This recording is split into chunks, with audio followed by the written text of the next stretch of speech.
So let's talk about one of the most critical and honestly complicated relationships on the planet right now, the one between China and Europe. It's this wild balancing act. On one side, they're essential trading partners. On the other, they're systemic rivals. So how did Europe get so dependent? And what in the world does that mean for its future? To really get this story, you've got to start here, in Shenzhen. This is the tech heart of China. And when I say it feels modern, I don't just mean it's got new buildings. No, this place feels like it's from the future.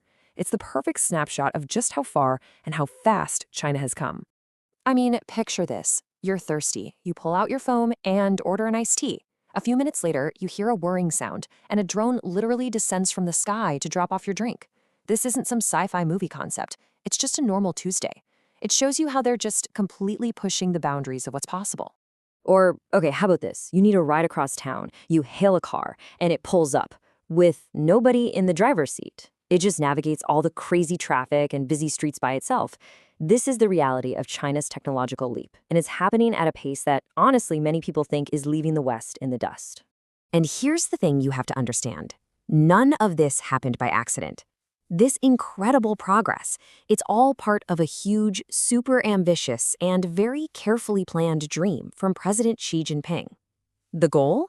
To make China a prosperous, strong, and globally dominant superpower by the middle of this century. And that right there brings us back to Europe. Because while China was busy building its future, Europe was, well, becoming more and more reliant on it. And we're not just talking about buying phones and gadgets here. No, this is a deep, structural dependency, and it has absolutely massive implications.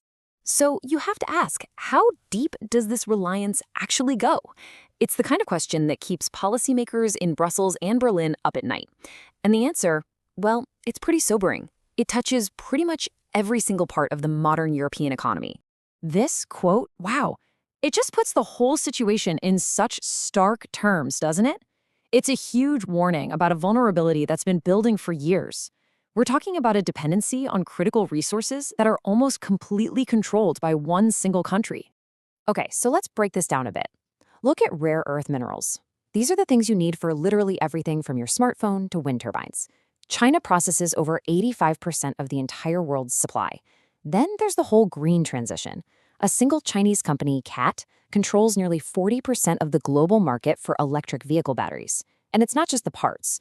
China is now the world's biggest producer of EVs, and its next target is to completely conquer the European car market. So here's the crucial point. This relationship isn't just about money anymore. It's more like a collision course, right? Where trade interests and national security are smashing right into each other.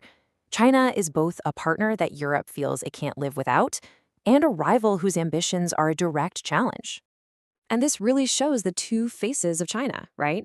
On one hand, it's this global manufacturing hub. It's investing in European economies, building infrastructure. But at the exact same time, it's accused of using its control over resources as political leverage, launching cyber attacks, and rapidly building up its military.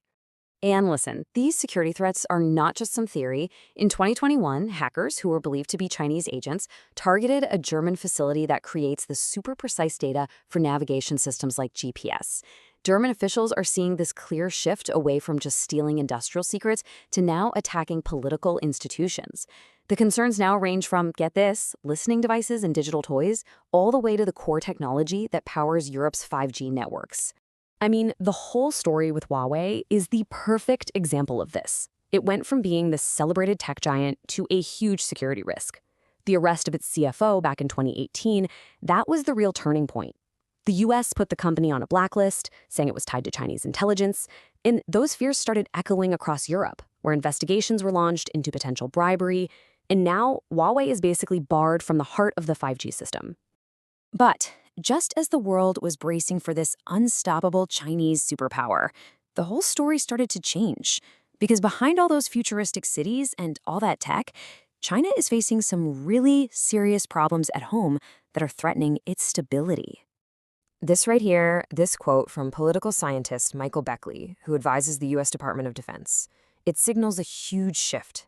The idea that China's incredible rise might not just be slowing down, but actually coming to a stop.